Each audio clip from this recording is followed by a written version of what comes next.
and welcome to a SmurDP video, and today we are looking at Transformers Kingdom War for Cybertron Trilogy, Cheetor. And once again, Hasbro have done brilliantly with the artwork there. We got Cheetor in robot form, transforming into Cheetor and running off. You can see him through the viewfinder, and on the top nice Maximal sign. And on this sign we have a lovely promo shot for the series, which I believe is coming out in May, which is cool, and I'm very excited to watch that. And a little promo shot on the back, which is awesome. I also love this little bit on here, which is green, which reminds me of the classical packaging. You used to have that little green writing on there and stuff. So let's open him up and have a look at him. Okay, so with Rat Trap and Optimus Primal being such good looking figures, I guess I had really high hopes for this one. And it's probably a reason why I've put it off, because I saw him and thought, what were they thinking? Now, for one, my first gripe is we've got this tail, which is also a weapon. Now, in Season 1, the tail did not form a weapon. I'm not gonna say that their creativity isn't very good, but he had a gun. Now the second season, when he's Transmetal, he has the tail whip weapon, whatever you want to call it. So to get this for a Season 1 figure, they either don't know Cheetor, or they would try and be creative, or they really just didn't give a damn. I mean, at the end of the day, Primal got pretty much majority of all his features. Even Rat Trap got his classic gun. Why give us this? So that's my first gripe. The second gripe is, what the hell is this bit about? Do you know what I mean? Couldn't they have just put something to flip over it? Don't get me wrong, I haven't watched Beast Wars for a while, but I'm pretty sure that it just wasn't yellow. However, I do appreciate that they've incorporated the head to go here. The head sculpt itself isn't that bad. It actually looks quite nice. And I'm trying to think if his head looks any different than that. I mean, it certainly feels like Cheetor. This bit, and this isn't the first time we got this with Rat Trap. We got this weird kind of thing on here, and now I know they've tried to. I mean, they've tried to incorporate it all, but it's hard to do anything with these arms. I mean, if you had a gun, I would feel like that would be quite cool, but we haven't got a gun. We've got the tail whip, which I'm not even sure if it is meant to go like that, because that just looks bizarre. I guess you hold it like that. And he's like, yeah, whoa. It just feels rubbish. This bit is perfect. I'm not gonna lie, that bit's perfect. Now, I know that they've got to incorporate Cheetor feet. Why they couldn't have just made him perhaps a little bit taller and for it to go inside the legs, I don't know. But you've got the legs on the front there, which once again looks bloody awful. But I've got to give them credit, because they've tried to account for this bit on here. So why wouldn't you just have this bit go in somewhere, like in, rather, if they could hide the feet, that wouldn't be such a big deal. It would be pretty cool. I do like the Cheetor spots that go up the side of the body. It helps by moving the body at the same time. I think that's quite cool. I like how they try to disguise the front legs in sort of masterpiece kind of goose that they would put him in. I think they've done an alright job there. So, but other than that, maybe I'm being overcritical, but it's just these little things that are bugging me. It just looks a weird shape. You know, just, you know, trying to get the head in there, you know, instead of like the masterpiece we got, like the pretend head. It's too much perhaps, or I think this bit, maybe they've just tried to combine it there, but it's just really irritating me. it's really bugging the pants out of me. So let's bring in his colleagues. We try and get him into a stable standing position to begin with. Come on. Okay, that's not very stable. I suspect that will fall soon. So let's bring in Primal. And you can see the real... Just put the swords down a little bit.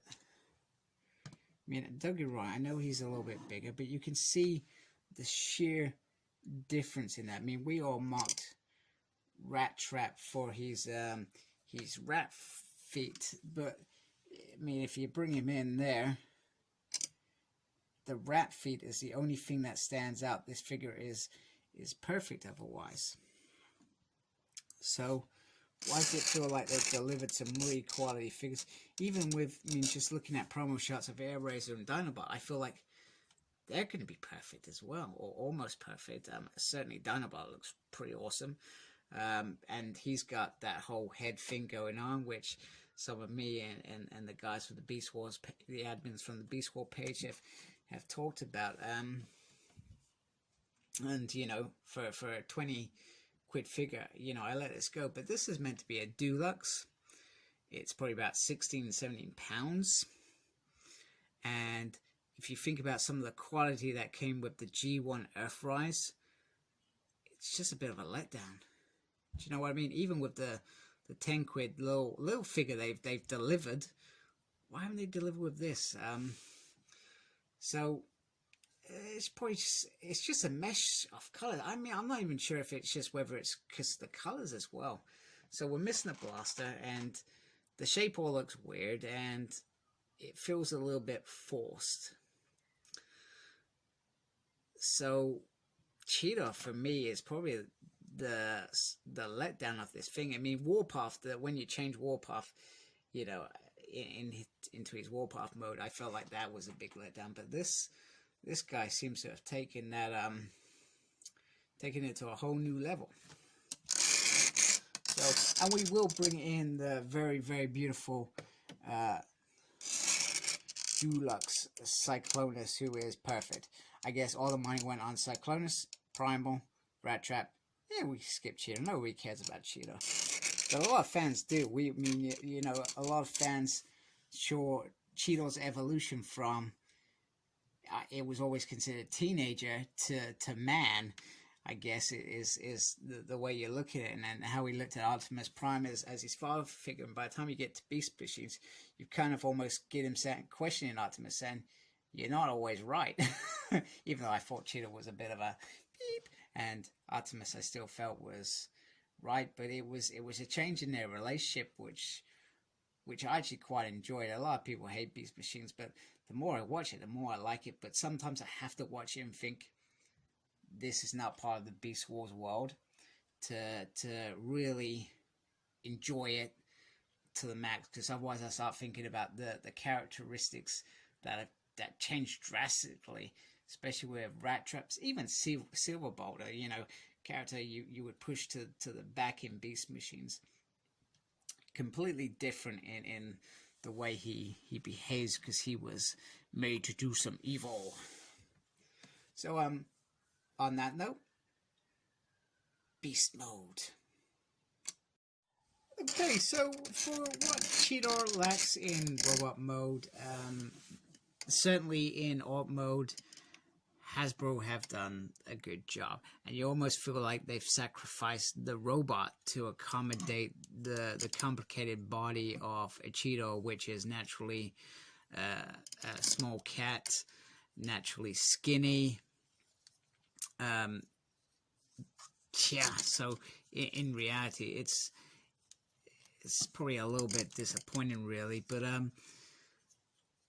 from a robot mode perspective, but if you ever want to get this kitty cat into this mode, you've got a really nice Cheetor, a very nice Cheetor. In fact, it's so nice that it's hard to tell that there is a robot inside. If I can get my screen to focus, because it's such. I mean, I've already pointed out that I like the way that the spots are painted.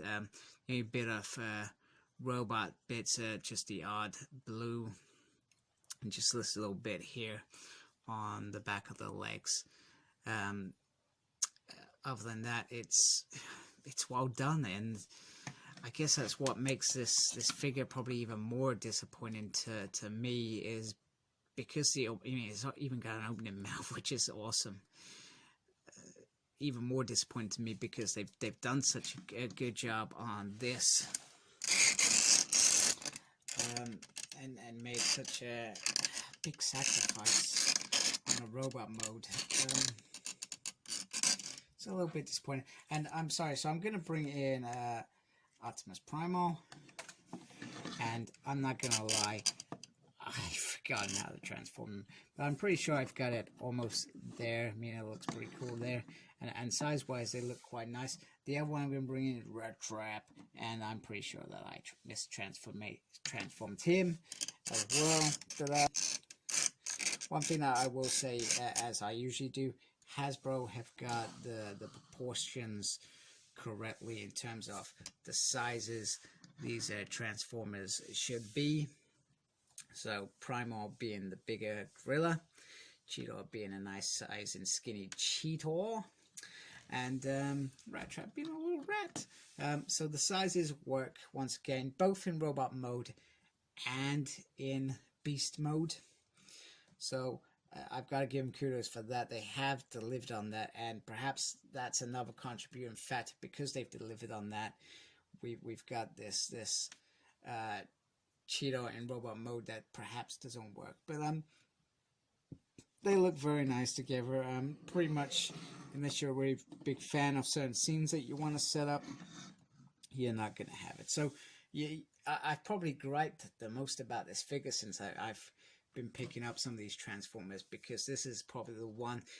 And to be honest with you, I got started with this because I love Beast Wars so much that I wanted to just get some figures that are masterpieces that I can just mess about with and not worry about the consequences if I pop something or accidentally snap it, because it's not an expensive figure. But the quality that Hasbro have been delivering on, especially in the last year, you feel like just this one figure has been a bit of a letdown. But that's just my personal opinion. So other than that, I am going to sign off. Thank you for watching. I really appreciate it. If you like my channel, please subscribe. I really appreciate that. I'm almost at that milestone of 1,000. So really appreciate your support, even if you think my stuff is crap. You don't have to watch me ever again. Just subscribe. Thank you. Follow me on Facebook. My page is SmurDP. Follow me on Twitter at SmurDP. No idea what I'm doing, but I'm there. I'm also on Instagram at Cyclops Smurd. And most importantly, before I go, make sure you embrace the geekiness. And hopefully see you next time. Take care. Goodbye.